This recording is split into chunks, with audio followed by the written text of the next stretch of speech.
안녕하십니까.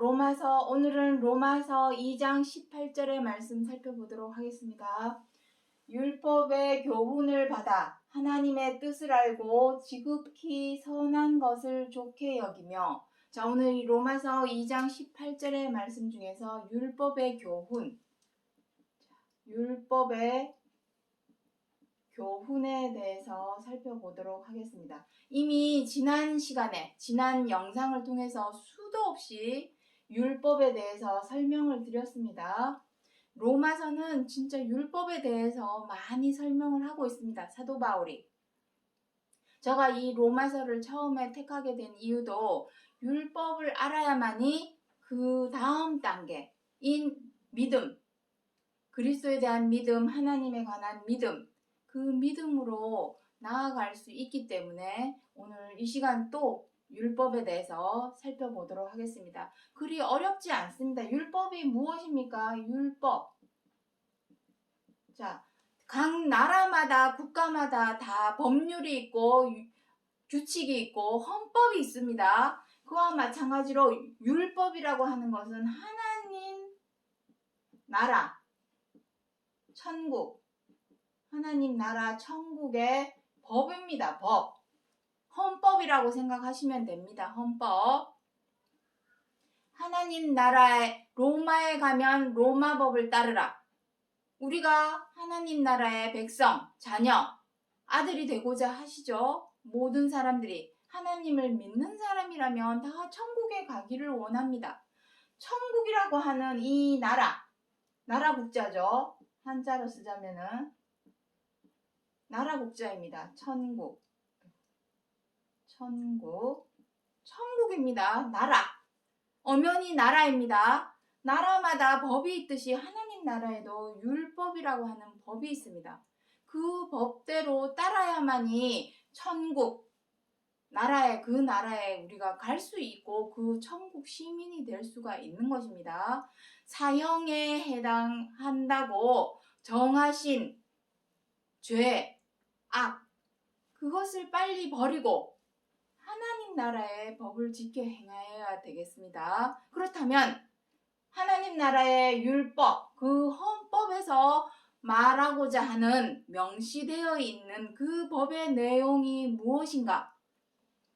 그것을 정확히 알아야 되겠죠? 자, 일단 어디부터 먼저 보냐면은 여기 마태복음 5장 44절부터 46절의 말씀 보도록 하겠습니다. 너희 원수를 사랑하며 너희를 핍박하는 자를 위하여 기도하라. 이같이 한즉 하늘에 계신 너희 아버지의 아들이 되리니.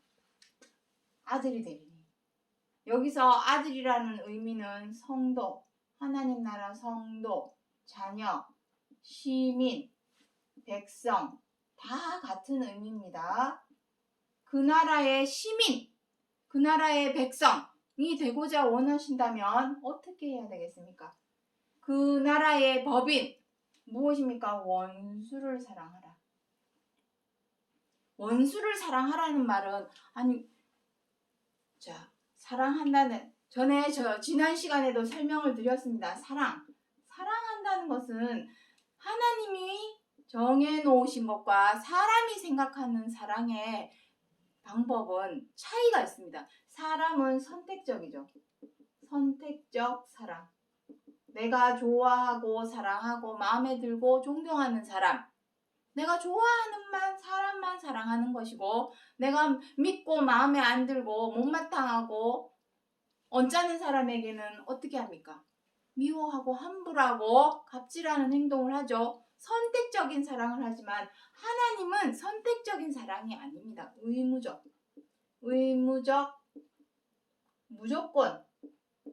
무조건 사랑입니다. 무조건 사랑. 원수까지도 사랑하라는 말은 무조건 사랑하라는 것입니다. 요 다음 구절에 46절에 무엇이라고 기록이 되어 있냐면 너희가 사랑하는 사람만 사랑한다면 무엇이 유익하겠느냐라고 기록을 하고 있습니다. 선택적으로 네 기분에 따라서 네가 좋아하고 마음에 든다고 그 사람만 사랑하지 마라 이 말입니다. 다 어느 누구를 막론하고 무조건 사랑해라. 그런 의미를 담고 있습니다. 그것이 하나님 나라의 율법입니다. 내가 좋아하는 사람만 사랑하고 내가 미운 사람은 미워하는 것은 그것은 하나님 나라의 율법이 아닙니다. 무조건 조건 없이 사랑해라. 그래서 율법의 교훈, 과연 그 하나님 나라의 헌법인 율법에서 우리 사람에게 주고자 하는 교훈은 무엇인가? 그 교훈을 통해서 우리가 얻게 되는, 이르게 되는 종착지는 어디가 되는 것인가? 그것에 대해서 오늘 이 시간 살펴보도록 하겠습니다. 자, 교훈. 자, 율법은 앞서서 많이 설명을 드렸기 때문에 요 정도로만 일단 설명을 드리고, 지금 이제 요번에는 교훈. 요 율법은 지난 시간에 많이 해드렸으니까 오늘은 요 교훈에 대해서도 설명을 조금 드리도록 하겠습니다. 사실 교훈하면은 서점, 교보문고나 영풍문고, 우리나라의 아주 대표적인 서점이죠. 큰 서점, 삼성동에 가도 아주 큰 서점이 있습니다. 서점에 가면은 우리가 교훈을 얻을 수 있는 수많은 책들이 많이 있습니다. 그럼에도 불구하고 성경 66권 하나님의 말씀을 통하여서 우리가 교훈을 받고자 하는 이유가 있죠. 굳이 성경이 아니어도 다른 많은 책들이 있습니다. 우리에게 교훈을 주는 많은 책들이 있음에도 불구하고 성경 66권을 통하여 우리가 교훈을 받아야 되는 이유는 여기 있습니다. 디모데후서, 여기 맨 끝구절 밑에를 한번 보도록 하겠습니다. 여기 디모데후서 3장 15절로 17절에 모든 성경은 구원에 이르는 지혜가 있게 하느니라, 그렇게 기록이 되어 있습니다. 모든 성경은 모든 성경은 교훈과 책망과 바르게 함과 의로 교육하기에 유익하니라. 그 유익이 무엇입니까? 여기서 말씀하시는 그 유익은 바로 이것입니다. 구원에 이르게 하는 지혜가 있게 하기 때문입니다. 우리의 믿음의 소망인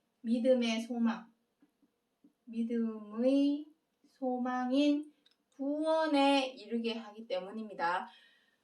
구원이라고 하는 것은 무엇입니까? 어디 빠진 데서 건져내주는 것이 구원이죠. 우리가 빠져있는 것이 무엇일까요? 성경에 변하지 않는 원칙, 첫 번째 무엇이라 했습니까?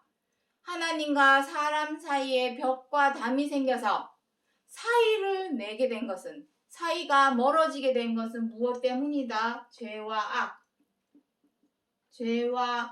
악. 그러면은 이 죄와 악에서 건져내주는 것이 구원이겠죠. 죄와 악에서 건져내. 자, 중요한 것은 죄와 악에서 건져냈다고 해서 다 끝난 것이 아닙니다. 건져냈다면 무엇을 해야 되겠습니까? 계명, 율법이라고도 하고, 율법에는 무엇이 있습니까? 십계명이 있습니다. 율법 안에는 하나님의 법이 수도 없이 기록이 되어 있지만 너무도 방대하니까 사람들이 무엇이 진짜 하나님이 우리에게 진짜 원하고 바라시는 것이 무엇인가를 찾아내기가 어렵습니다. 모세오경이 창세기, 출애굽기, 민수기, 레위기, 신명기, 이 5권인데 그 5권 내용을 다 지키려면 그 책을 어떻게 해야 되겠습니까? 달달달 외워야 되겠죠.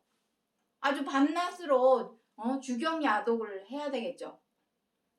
그런데 그렇게 할 수 없으니 딱 꼬집어서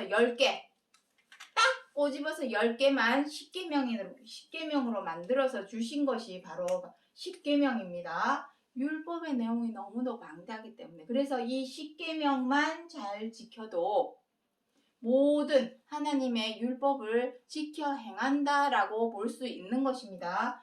그래서 죄와 악에서 건져내 주는 것이 구원이라고 한다면 건져내주기만 하는 것으로 끝나는 것이 아닙니다. 건져냈다면 어떻게 해야 되겠습니까? 계명에 순종해야 되겠죠. 계명에 순종. 순종하는 것까지가 바로 구원입니다. 죄와 악에서 건져내주기만 한다는 것은 의미가 없습니다. 건져내서 어쩔 겁니까?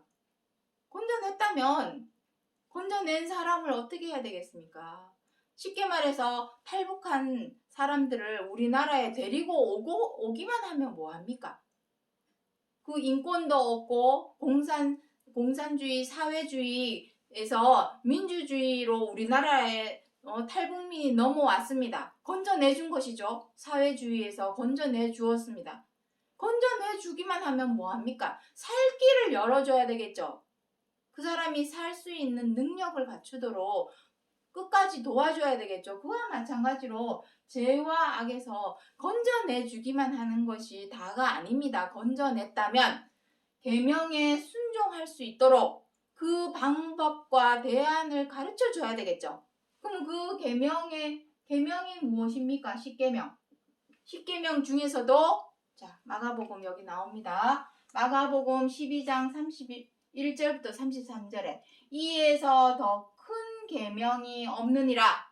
이웃을 제 몸과 같이 사랑하는 것이 전체로 드리는 모든 번제물과 기타 제물보다 나으니라.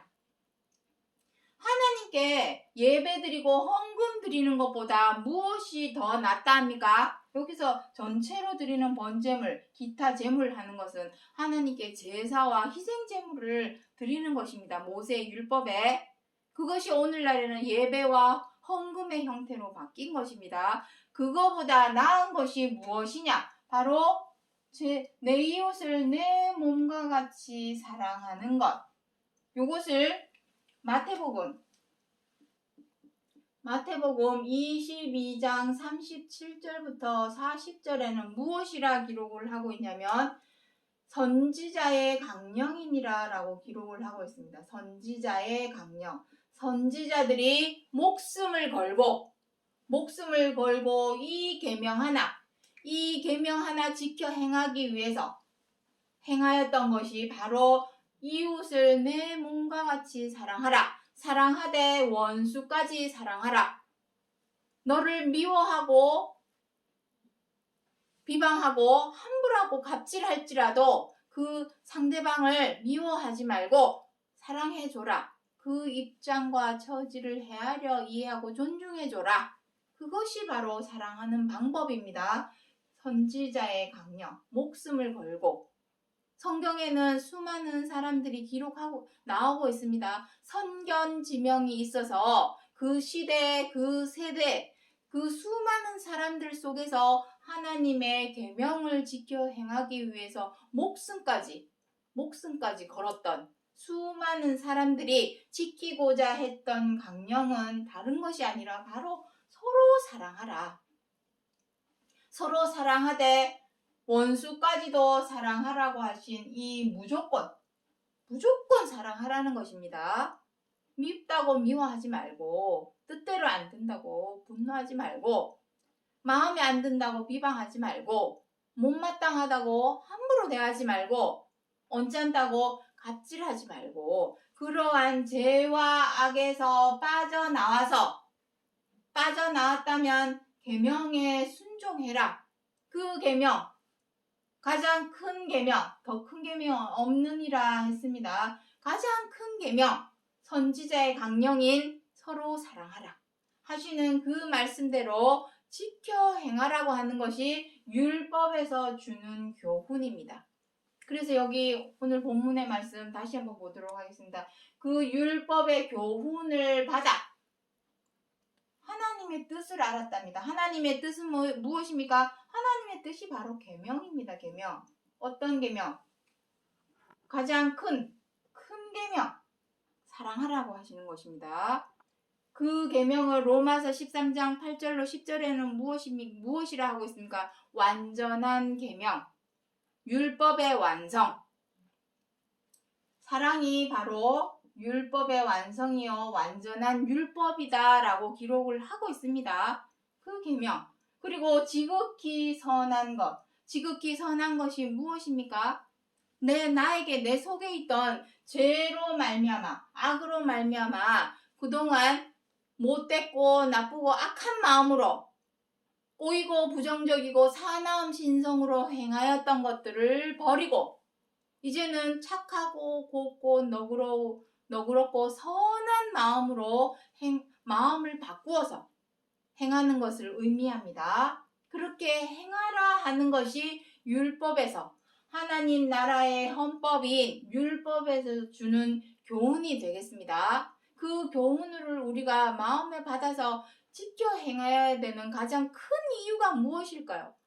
믿음의 소망인 구원에 이르게 하기 때문입니다. 그 말씀을 요한이서 1장 9절에는 어떻게 기록하고 있는지 보도록 하겠습니다. 지내쳐 그리스도 교훈 안에 거하지 아니하는 자마다 하나님을 모시지 못하되 교훈 안에 거하는 이 사람이 하나님과 그리스도를 모시느니라 했습니다. 모시느니라.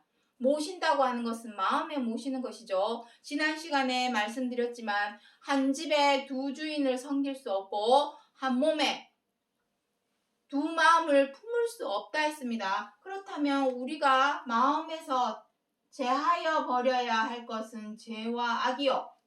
이 죄와 악을 제하여 버려야만이 온전히 하나님과 그리스도를 모실 수가 있겠죠. 여기서 모신다는 의미는 고린도후서 5장 1절로 2절에 기록하고 있는 것처럼 덧입는다라는 의미입니다. 덧입음. 마치 우리가 더러웠던 옷을 벗어버리고 새로운 옷으로 갈아입는 것처럼, 옷을 입는 것처럼 덧입는 것입니다. 어디에? 우리의 영혼, 마음과 생각에 하나님의 뜻을 덧입는 것입니다. 이 덧입는다라는 의미는 무엇이냐면은 그 뒷구절에 나와 있지만 사망이 이김에 삼킨 바 되리라. 다시 말해서 하나님께 있는 것이 생명이기 때문에 생명을 덮어 쓰는 것이죠.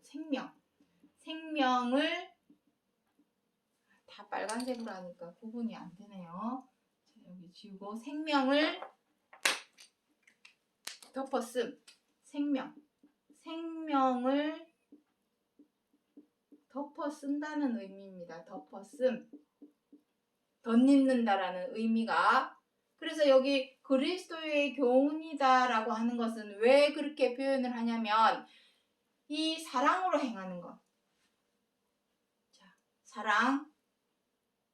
사랑으로 내 이웃을 내 몸과 같이 사랑하라 하시는 이 말씀대로 지켜 행하기 위해서는 노력이 필요합니다. 왜냐하면 지금까지 우리들은 어떻게 했습니까? 마음에 미우면 미워하고 뜻대로 안 되면 분노하고 마음에 안 들면 비방하고 못마땅하면 함부로하고 언짢아지면 갑질하는 그러한 죄와 악으로 행하던 것이 몸과 마음에 배어버렸기 때문에 그것을 하루아침에 고치기는 어렵습니다.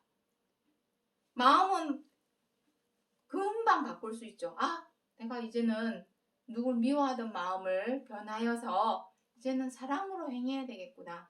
마음을 바꿔먹는 것은 그 순식간에 바꿀 수가 있습니다. 하지만 우리가 여태까지 행해온 행실은 하루아침에 바꾸기는 어렵죠. 좀 시간과 노력이 필요합니다. 그 시간과 노력을 통하여서 본보기를 보이신 분이 있죠. 피땀 눈물의 노력. 여기서 말씀하시는 한 가지를 여기 더 쓰도록 하겠습니다. 계명에 순종하기 위해서는 무엇이 필요하면은 시간과 노력이 필요합니다. 그 시간과 노력이 필요한 것을 무엇이라고 하냐면 십자가의 고난이라 하는 것입니다. 십자가의 고난.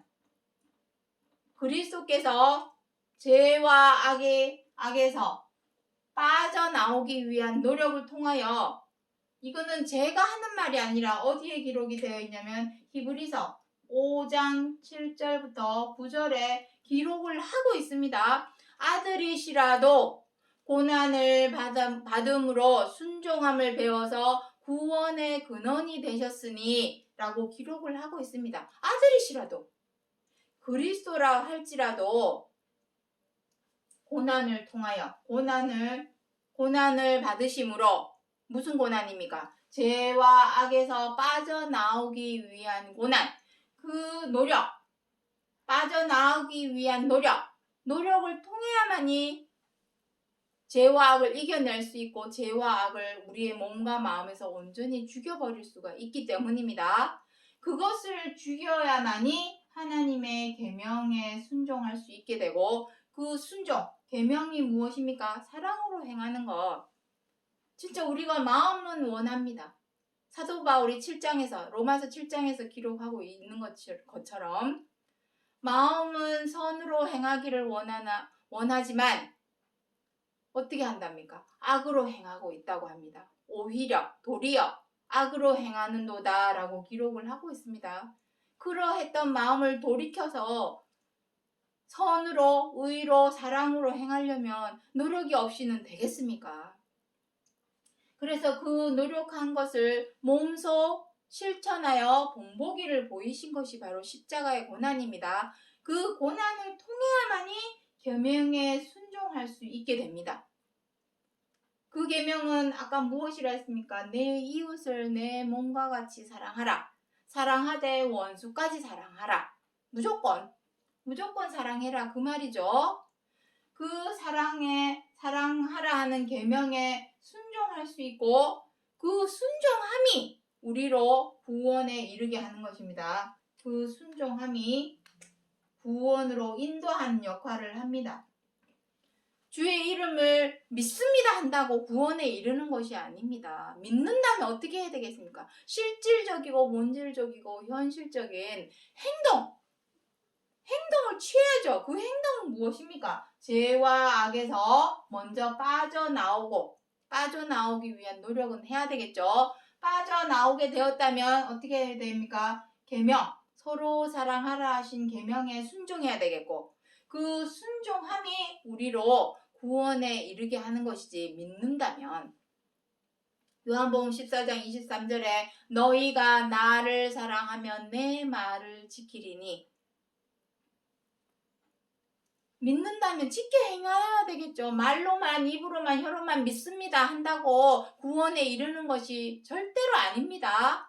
믿는다면 짓게 행해야 되겠죠. 그 계명, 더 큰 계명이 없느니라 하신 완성된 율법의 완성인 사랑으로 행하는 것, 그것에 순종해야 구원에 이르는 것이지, 무조건 믿는다, 그 이름을 믿는다, 그 이름을 시인하고 인정한다고 해서 구원에 이르는 것이 아닙니다.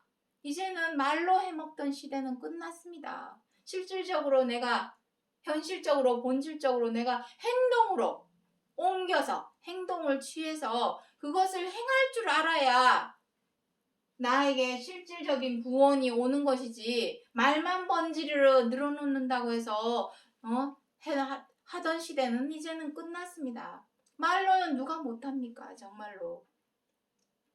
말로 해먹던, 말로 지시하기 바쁘고, 그거는 높은 위치에, 높은 지위에 있을 자격이 없습니다. 진짜 높은 지위에 있는 사람이라면 말로만 지휘하는 것이 아니라 실질적으로 본이 되어서, 본보기가 되어서 그 속에서 앞장서서 해줄 줄 아는 리더가 진짜 리더지, 말만 번지르르 늘어놓고 자기는 뒤돌아서서 보이지 않는 곳에서 못된 짓, 나쁜 짓, 악한 짓, 이웃에게 민폐를 끼치고 악으로 행하고 남을 해치는 행동을 하고 돌아다닌다면 그 사람의 말을 무엇으로 신뢰할 수 있겠습니까? 그래서 실질적인 구원은 반드시 시간과 노력이 필요하다.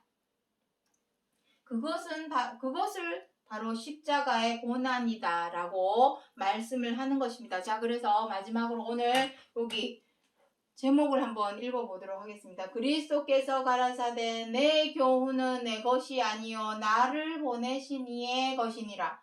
나를 보내신 이는 누구입니까? 하나님을 의미합니다. 그리스도께서 행하였던 모든 말, 그리고 행동, 그리고 가르침, 그 모든 것은 임의로 마음대로 지어내서 했던 것이 아니라 다 하나님께서 주신 것들, 가르쳐 주신 것들, 그 가르쳐 주신 것을 우리는 무엇이랍니까? 율법의 교훈이라 합니다. 이 교훈을 그리스도께서 하나님께로 받았고 그 받은 것에 하나님의 뜻이 무엇인지를 알았고 그리고 지극히 선한 것이 가장 좋은 것이구나라는 것을 그리스도께서 먼저 알아서 그 본보기와 자치를 우리에게 보이시려고 앞서서 십자가의 고난과 십자가의 죽으심을 우리에게 보이신 것입니다. 왜냐? 그것은 그리스도 당신을 위하신 것이 아니라 우리들도 하나님의 아들로 히브리서 2장 10절에 나옵니다. 우리들로 많은 하나님의 아들로 만들어주기 위해서 여기 무엇이라 했습니까? 아까 읽었습니다. 너희 원수를 사랑하며 너희를 핍박하는 자를 위하여 기도하라. 이같이 한즉 하늘에 계신 너희 아버지의 아들이 되리니. 이렇게 해야만이 하나님의 아들이요 하나님의 성도요 자녀요 하나님 천국 시민이요 백성이 될 수 있는 것입니다. 그것을 몸소 앞서서 그리스도께서 보여주셨기 때문에 율법의 교훈이라고도 하고 여기서는 그리스도의 교훈이라고도 표현되어 있습니다. 같은 말입니다. 율법의 교훈, 그리스도의 교훈 같은 말씀을 두고 하시는 것입니다. 자, 그래서 오늘 로마서 2장 18절에서 율법의 교훈을 우리가 받아야 하는 이유는 하나님의 뜻이 바로 계명이죠. 그 계명을 우리가 받아서 그 지극히 선한 것을 좋게 여김으로 그것을 실질적으로, 본질적으로, 현실적으로 행동에 옮겨 행함으로 우리의 믿음의 소망인 어디 있습니까? 믿음의 소망, 우리의 믿음의 소망인 구원에 이르고자 하기 위하여 오늘 이 로마서 2장 18절에서 사도 바울이 율법의 교훈에 관하여 사도 바울은 로마서 2장 18절에서 율법의 교훈이라고 기록을 하고 있지만 요한2서 1장 9절에서는 요한은 누구입니까? 예수님의 12제자 중에 한 사람이죠. 요한은 그리스도의 교훈이다라고 표현을 하고 있지만 둘 다 같은 의미입니다. 그래서 그 교훈을 주어서 서점에 가면은 많이 있죠. 우리에게 교훈을 주는 책들이 서점에 가면은 널렸습니다. 얼마나 많은지 모릅니다. 그럼에도 불구하고 성경 66권 안에 있는 하나님의 율법의 교훈을 통하여 그리스도의 교훈을 통하여 우리가 그 교훈을 받고자 하는 이유는 다른 것이 아니라 우리로 구원에 이르게 하는 지혜를 주기 때문에 그 구원의 궁극적인 종착지는 어디입니까? 생명입니다. 생명. 영원 무궁한 차원의 생명. 지금 우리가 100세도 못 돼서 죽는 시한부 생명이 아니라 무한한 차원의 생명. 하나님께 있는 것이 그 생명이기 때문에 하나님 나라에 있는 것이 그 생명이기 때문에 그 생명으로 인도하는 구원에 이르는 지혜가 있게 하기 때문에 그 율법의 교훈을 받게 하기 위하여 사도 바울이 로마서 2장 18절에서 기록하여 주신 약속의 말씀이라는 것을 기억해 주시기 바랍니다. 오늘 여기까지 하고 마치겠습니다. 감사합니다.